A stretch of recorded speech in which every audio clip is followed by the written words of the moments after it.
Ada beritanya gitu. Saya pikir tadi judulnya Susu buat muda memang panas-panasin. jos. Oh, saya nggak suka clickbait. Kalau saya tuh judul walaupun clickbait, tetapi isinya pasti sama. Nah, sebelumnya nih Pak, sebelum saya ini besok kan Pak Paul vakansi ya. Besok dan Sabtu depannya sebenarnya saya mau bahas ke arah sini juga nih, yang mengenai masih mengenai terorisme dan radikalisme.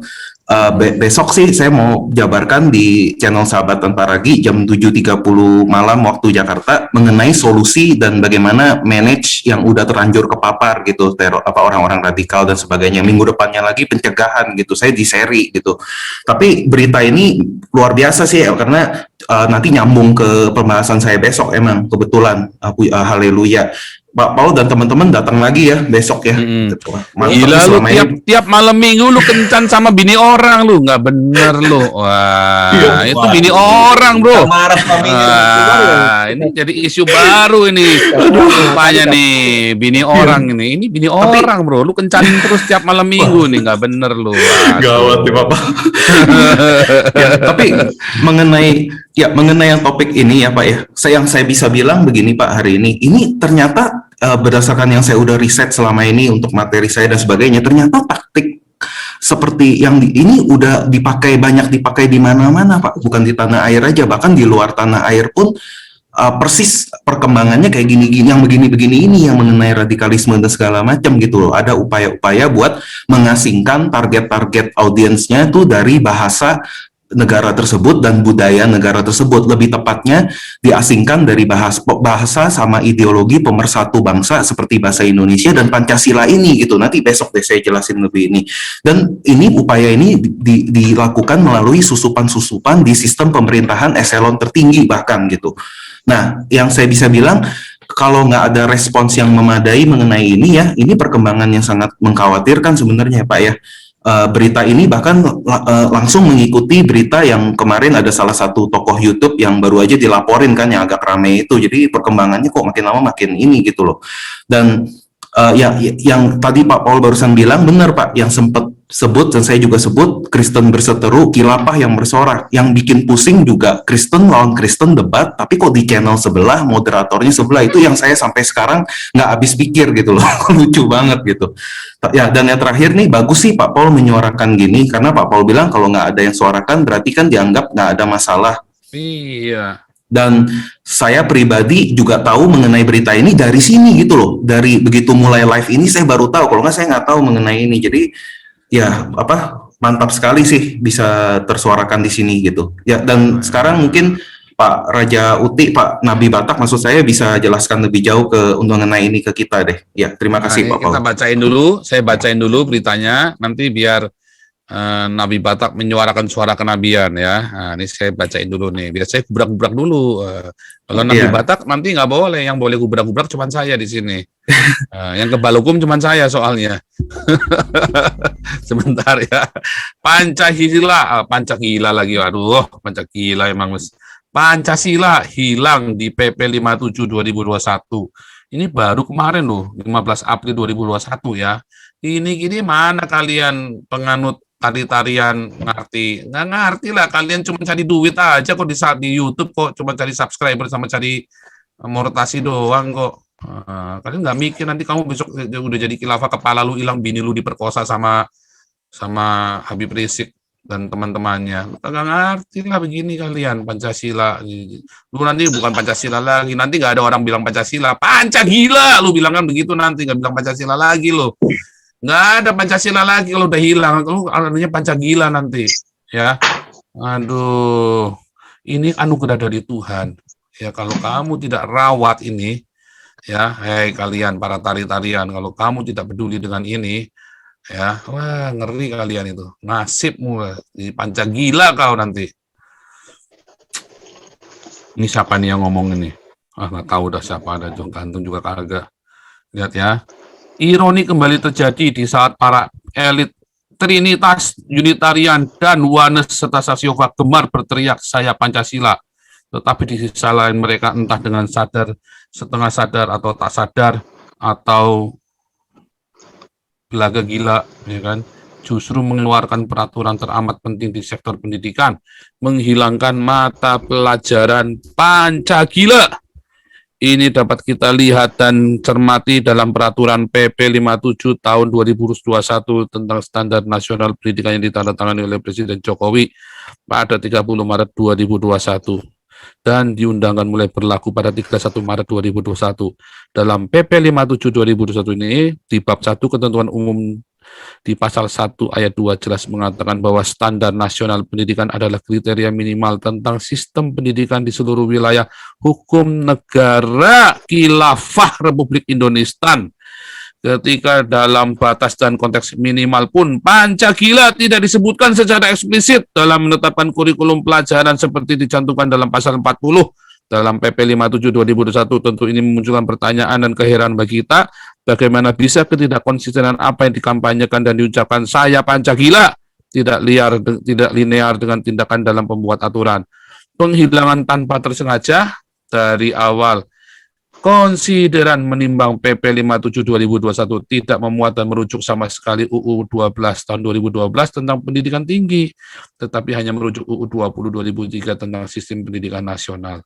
Padahal jelas kita ketahui bahwa dalam UU nomor 20 tahun 2003 pasal 37 baik ayat 1 kurikulum pendidikan dasar menengah maupun ayat 2 kurikulum pendidikan tinggi tidak membuat secara khusus dan penyebutan secara eksplisit tentang pelajaran Pancasila. Kemudian nantinya kita menjadi alasan pembenar dari apa yang ada dalam PP 57 2021 ini. Namun sebetulnya jika memang ada komitmen kuat tentang pentingnya pelajaran Pancasila, maka secara prinsip lex spesialis dapat menggunakan UU nomor 12 2012 tentang pendidikan tinggi dalam pasal 35 ayat 3 butir C yang secara jelas menyebutkan kurikulum pendidikan tinggi wajib memuat mata kuliah Pancasila. Wah, pokoknya gila semua pokoknya. Atau kalau kita mau merujuk UU nomor 20 2003 di bab 1 ketentuan umum dalam pasal 1 ayat 2 berbunyi pendidikan nasional adalah pendidikan yang berdasarkan Pancasila dan Undang-Undang Dasar Negara Republik Indonesia tahun 1945 yang berakar pada nilai-nilai agama kebudayaan nasional Indonesia dan tanggap terhadap tuntutan perubahan zaman. Revisi, wah capek nih, banyak nih. Oke, nggak apa-apa. Semangat, ayo semangat. Revisi UU nomor 20 2003. Dengan melihat peristiwa ini, agar tak berulang memang sudah seharusnya UU nomor 20 tahun 2003 direvisi, mengingat setelah 18 tahun tentu situasi dan kondisi ekonomi, sosial, politik, budaya, dan sebagainya telah menjadi perubahan yang sangat besar. Memang mungkin saja saat lahirnya UU nomor 20 tahun 2003 itu masih dalam suasana euforia reformasi yang harus bergerak cepat sehingga baru sekarang menyadari ada hal sangat penting tertinggal. Penguatan semangat kebangsaan Seknek, terjadinya peristiwa kekeliruan berulang, gila ya, berulang loh ini. Kalau tidak mau dikatakan kesalahan yang telah dilakukan oleh lembaga penting negara sekelas Seknek dalam beberapa peristiwa lahir regulasi sebagai contoh peraturan Presiden nomor 39 2015 itu berlaku sejak diundangkan 23 Maret 2015. Lalu 8 April 2015 Jokowi menerbitkan Perpres 42 2015 tentang pencabutan Perpres 39 2015 tersebut. Waduh, berulang-ulang ya itu ya. Selanjutnya Perpres 190 2014 tentang unit staf kepresiden yang diterbitkan 31 Desember 2014. Kemudian dalam waktu kurang dari 2 bulan setelah diterbitkan, Presiden Jokowi merevisi lembaga baru itu dengan menerbitkan Perpres 26 2015 tentang kantor staf presiden 24 Februari 2015. Terjadinya pembuatan aturan yang harus direvisi dan bahkan harus dicabut karena didesakan publik menjadikan kita bertanya ada apa dengan Seknek. Padahal Seknek sebagai lembaga pendidikan lembaga penting dalam pemerintahan, semua tindakan kebijakan dikeluarkan mempertaruhkan wibawa presiden dan wibawa negara. Karena itu menurut saya penguatan komitmen kebangsaan personel di Seknek sangat penting mendekat revisi UU 20 tahun 2003, merevisi PP 57 2001 di atas.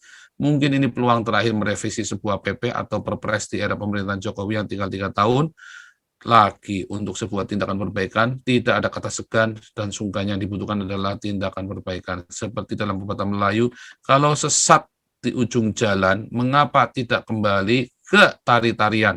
Penulis adalah Ketua LPM, ya, seterusnya ya. Aduh, ini BPIP kecewa. Ini BPIP yang kemarin itu ya, BPIP kecewa Pancasila tidak masuk dalam pelajaran wajib. Badan Pembina Ideologi Pancasila BPIP kecewa lantaran Pancasila tidak masuk dalam mata pelajaran atau mata kuliah wajib di saat semua pihak justru memperjuangkan Pancasila masuk pelajaran wajib di sekolah dan perguruan tinggi. Hal tersebut diungkapkan Wakil Ketua BPIP Prof. Haryono menanggapi terbitnya peraturan PP nomor 57 2021 tentang standar nasional pendidikan. Mata pelajaran Pancasila tidak wajib. Heran kenapa di tengah pemerintah dan legislatif berusaha pendidikan Pancasila diajarkan kembali, justru muncul PP seperti ini, ujarnya kepada Times Indonesia. Kalau menurut saya ini ada kaitannya dengan filsafat. Ya. Jadi filsafat negara kita tuh mau dihilangkan.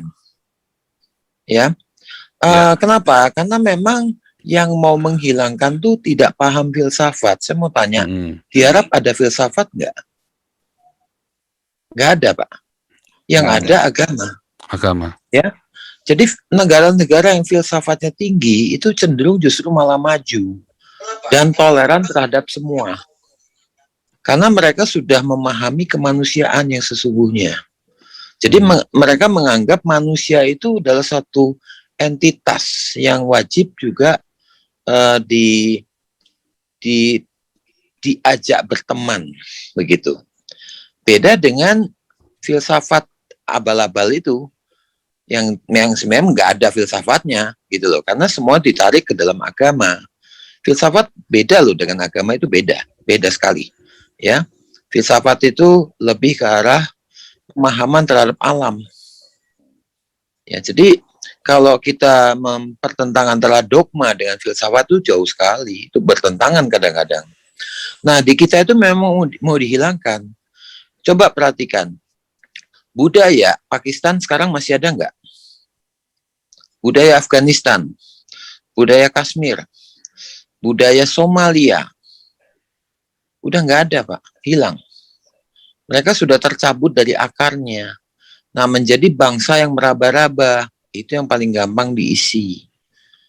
Gitu, Pak. Jadi diisi dan digunakan oleh orang-orang yang merasa berkewajiban untuk itu. Karena didogmakan seperti itu, Pak Paul. Jadi saya rasa memang yang perlu disuarakan adalah kita kembali ke falsafah Indonesia yang sesungguhnya, yaitu Pancasila. Apapun agamanya pasti bisa masuk ke dalam Pancasila. Pasti bisa. Apapun agamanya, apapun kepercayaannya. Karena Pancasila itu adalah sendi-sendi kehidupan yang humanitarian. Itu universal sekali nilai-nilai Pancasila itu. Dan ini yang sekarang mau dihilangkan. Begitu saja Pak Pastor.